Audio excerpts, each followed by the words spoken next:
burada qəza qaçılmazdır. Ən təhlükəli yer olar. Abşeronla Sumqayıtı birləşdirən Saray körpüsündə tikinti işləri demək olar ki, yekunlaşıb.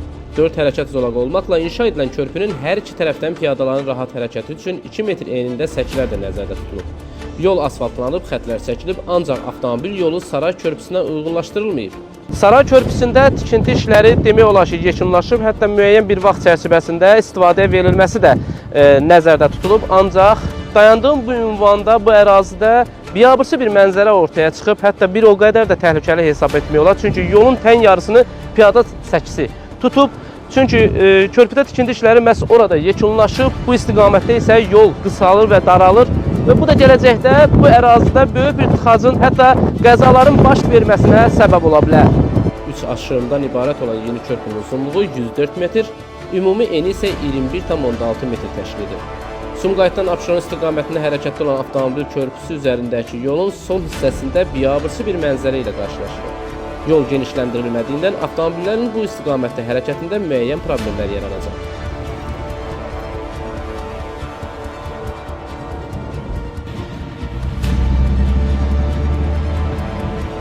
Burada bir anlaşılmaz var ki, bu yol düz gəlib, haradasa 2 metr sola çıxır. Burada getdikcə bu belə olanda tıxac əmələ gələcək. Yenə həmin ifadə burada alınacaqdır. Burada hər gün tıxac əmələ gələcək. Gözəl yol çəkmişlər, ancaq bunu enlətməyiblər. Yol çəkilməlidir müəyyən bir qədər ki, əvvəlki tıxac yaranmasın, əvvəlki qəzalar baş verməsin. Amma görülənlər hamısı kifayət deyil. O hamısı gördükləri işlər göz qabağındadır. Körpü düzəlib, ürək açandır, amma keyfiyyət yoxdur.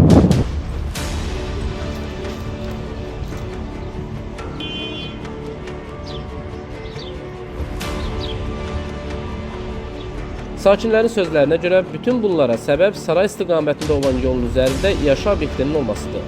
Körpü tikilən zaman həmin obyekt yolun üzərindən götürülməlidir. Elə bunu həmin obyektin sahibi Rauf Həsənov da təsdiq edir. Tikinti zamanı ona söküntü ilə bağlı heç bir müraciət edilməyib. Məhz bu səbəbdən ərazidə acınacaqlı vəziyyət yaranıb.